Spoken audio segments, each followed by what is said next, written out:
We're just talking here about classrooms and cafeterias and whatnot, because when I was here, a lot was different. So it's kind of cool to compare notes. Are any buildings that weren't built here now? Yes, the Campbell Center wasn't built, shortly built after I left, and the upper school building, the Flynn Center. Mr. Flynn was headmaster when I was here for most of the time, and Mr. Campbell was headmaster when I first came. Wait, that's where the building names are from? Yeah. I didn't know that. Did you ever have to switch and move around from buildings to buildings for classes? The bell would ring and off we'd go. I mean, if you were in upper school, Gibson was the main building, or in lower school, Perkins was the main building, but art was in the carriage house, music was in the music building. So yeah, you moved around quite a bit. And I'm so looking forward to the two of you guys having a normal experience after this year, being able to, because you will be going to all different buildings. You'll be going to the new upper school. You'll be going there for your language classes. You'll go to the art room and music and all around. One thing that you've utilized a lot more in recent years is the waterfront. We basically had sailing out there. We used to skate in the pond in the wintertime. That's all I remember of the waterfront. Today, I think I'd be down there all the time. We were walking, from Hopeland's porch down to the waterfront. I think of that, what I consider kind of sacred ground where graduation takes place. The hinge between here and there, between now and what's to come. And it's such a time of excitement, but trepidation.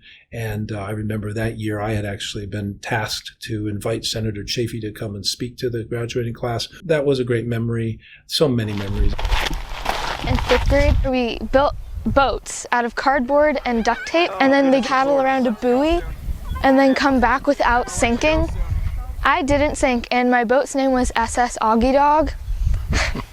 And Mr. Wisgo was my teacher, and I was one of the few who didn't sink. I used a refrigerator box, but it was flattened, and I used duct tape, but there was a current pushing us towards one direction, but it was a really fun experience. How'd you come up with Augie Dog?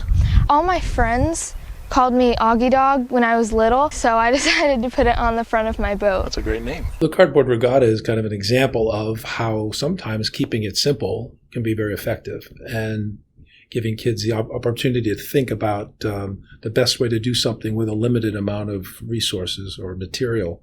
Kind of almost a survivalist test in a way, I think is really important, because many times in life, you do need to think quickly and you need to think simply. Rocky Hill being on the Green River and Narragansett Bay is just so special.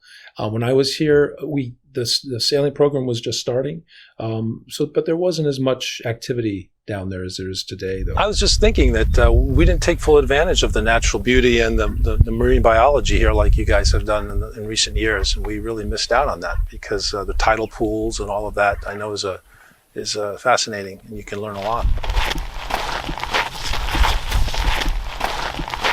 We would also use this trail sometimes for mindfulness. We would also walk down there and just do a quick meditation just to get our mind clear, and just then we can go back to class ready to learn again. Mindfulness was not taught when I was here. So I think it's great that the kids are digging into that now and having an awareness of it. It reminds me of the school motto, which is to know thyself.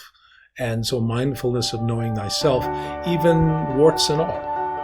So many memories. I was here for 12 years. My rite of passage came at Rocky Hill. So the friends, the people, the teachers, the staff, that's what made it so special, as well as being in this beautiful setting.